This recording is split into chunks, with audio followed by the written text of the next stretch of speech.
Hi, this is Tammy from DIY Domination. Would you like to learn how to whip up some homemade treats for your furry friends? There's something special about crafting your own creations for your pets. Not only can you control the ingredients, ensuring no harmful additives, you can also customize the flavors to your pet's preference. Today we're going to whip up some peanut butter and banana dog biscuits, a simple yet delicious treat your dogs will surely love. So, are you ready to don the baker's hat? Let's dive into the ingredients. By the way, if you like this video and want to see more videos with advice on pet care, make sure to click the subscribe button and leave a comment down below saying I subscribed, and we'll do our best to reply to your comment. To start off, gather all your ingredients. We're going to need a few pantry staples for this recipe. First, grab a cup of rolled oats. These little gems are a great source of fiber and can help keep your pet's digestive system running smoothly. Next, you'll need 1/3 cup of cornmeal, which adds a bit of crunch and texture to our treats. 1/2 cup of whole wheat flour is up next, providing some much-needed structure. Then, measure out 1/2 cup of dry milk. This ingredient is optional, but it does add a little extra nutrition and flavor. Now let's add some yumminess with 1/2 cup of unsweetened, xylitol-free peanut butter. Remember, xylitol is toxic to pets, so always double-check your peanut butter label. For a touch of natural sweetness, we need 1/2 cup of mashed banana, which is about 1 medium-sized banana. Lastly, crack open a large egg. This is not just a binder, it also adds a nice boost of protein. Now that we have everything, it's time to start mixing. First, we'll mix all the dry ingredients together. Let's begin our culinary adventure with some rolled oats. This hearty grain not only adds texture to our pet treats, but also provides a good source of fiber. Pour 1 cup of rolled oats into a large mixing bowl. Next, we'll add 1/3 cup of cornmeal. This golden ingredient gives our treats a hint of sweetness and a delightful crunch that pets absolutely love. Our third dry ingredient is 1/2 cup of whole wheat flour. The use of whole wheat flour instead of white flour makes these treats more nutritious and digestible for our furry friends. Last but not least, we'll add 1/2 cup of dry milk. This will enrich the flavor, and the calcium in it will help keep our pets' bones strong and healthy. Now, with all our dry ingredients in the bowl, it's time to give them a good mix. We want to ensure everything is well incorporated. This step is crucial because a well-mixed dry base will ensure the even distribution of flavors in every bite of the treat. Use a whisk or a spoon and stir until you see a uniform mixture. Remember, patience and thoroughness are key here. The better you mix, the better your treats will turn out. Once you've mixed your dry ingredients, set them aside and let's prepare the wet mixture. Now, let's move to the wet ingredients. As we embark on this part of the process, remember that patience and thoroughness are your best friends. We're going to start with a ripe banana. The riper, the better, since they're easier to mash and sweeter too. So peel that banana and drop it into a bowl. Grab a fork or a potato masher and go to town. Mash it up until it's nice and smooth. You're aiming for a consistency that's almost like a thick soup. Once your banana looks like a delicious creamy puree, it's time to add in the peanut butter. Make sure you're using unsweetened peanut butter and steer clear of any brands that contain xylitol, as it's harmful to our furry friends.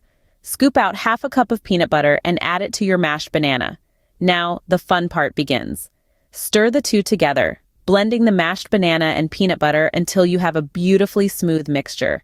It might take a little elbow grease, but trust me, it's worth it. Last but not least, let's crack in a large egg. This will act as a binder for our treats, helping to hold everything together. Mix it in well, ensuring that the egg is fully incorporated into your wet ingredients. And just like that, you've prepared your wet ingredients. It's a simple process, but it's crucial for the perfect homemade pet treat. With your wet ingredients ready, it's time to bring everything together. Ready for some dough action? Now, let's jump right into the heart of our baking adventure. You've got your dry ingredients and your wet ingredients all set, so it's time to bring them together. Begin by pouring the wet mixture into the bowl of dry ingredients. Use a spoon or your hands to mix everything together. This might get a little messy, but it's all part of the fun. As you combine the ingredients, you'll see the dough start to take shape. You're aiming for a consistency that holds together well but isn't too sticky. If you find it's a bit too moist, feel free to sprinkle in a little extra flour to balance it out. Once you've got the right consistency, it's time to roll out your dough. To do this, flour a clean, flat surface. This could be your kitchen countertop or a large cutting board. Place your dough on this floured surface and begin to roll it out using a rolling pin. If you don't have a rolling pin, don't fret. A clean wine bottle will do the trick just as well. As you roll, aim for a thickness of about 1/4 inch. You don't want the treats to be too thin, as they could burn easily. But if they're too thick, they might not cook all the way through. So 1/4 inch is our sweet spot. While rolling out the dough, take a moment to appreciate the process.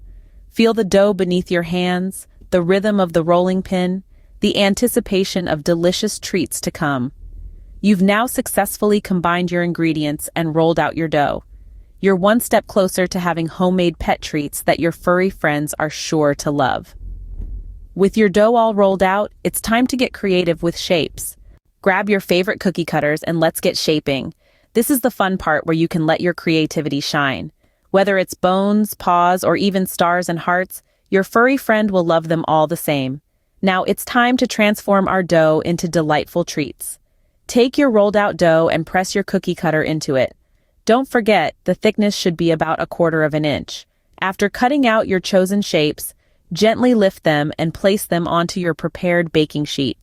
Depending on the size of your cookie cutters, you should have a good amount of treats, enough to make your pet wag their tail in anticipation.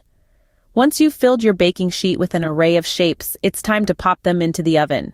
We've preheated it to 350 degrees Fahrenheit, or 175 degrees Celsius, remember? Now place the baking sheet in the oven and let the magic happen. Baking is an art and every oven is unique, so keep a keen eye on your treats. It should take about 15 to 20 minutes for them to bake to perfection. You're looking for a golden brown finish on the edges.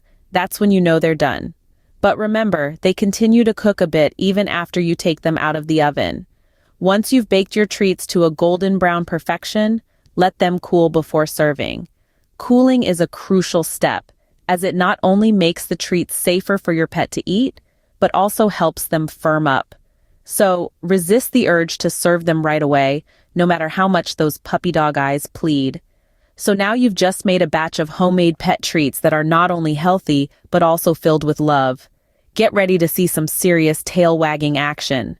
You've baked some amazing treats, but what's next? Well, patience is the key here. Before you can serve these mouth-watering goodies to your furry friend, it's crucial to let them cool down completely. The cooling process helps to set the texture of the treats, making them firm, yet palatable. So resist the urge to serve them right out of the oven. Instead, let them rest on a wire rack until they've cooled down to room temperature. Now let's talk about storage. You've gone through all this effort to make these homemade treats, so you'd want them to stay fresh as long as possible, right? The key to preserving their freshness is to store them properly. An airtight container is your best friend here. It will keep the treats fresh and crunchy, just the way your pet likes them. But what if you've made a big batch and you're worried they might get stale before your pet can enjoy them all? Well, here's a tip. You can freeze them. Yes, these treats freeze beautifully. Just pop them in a freezer-safe container or bag, and you can extend their shelf life even further. When you're ready to serve them, just take a few out of the freezer and let them thaw. They'll taste just as fresh as the day you baked them. Remember, always introduce new treats gradually and consult with your vet if you have any concerns. Happy baking! If you liked this video, then make sure to also watch these videos for more DIY pet care tips and advice.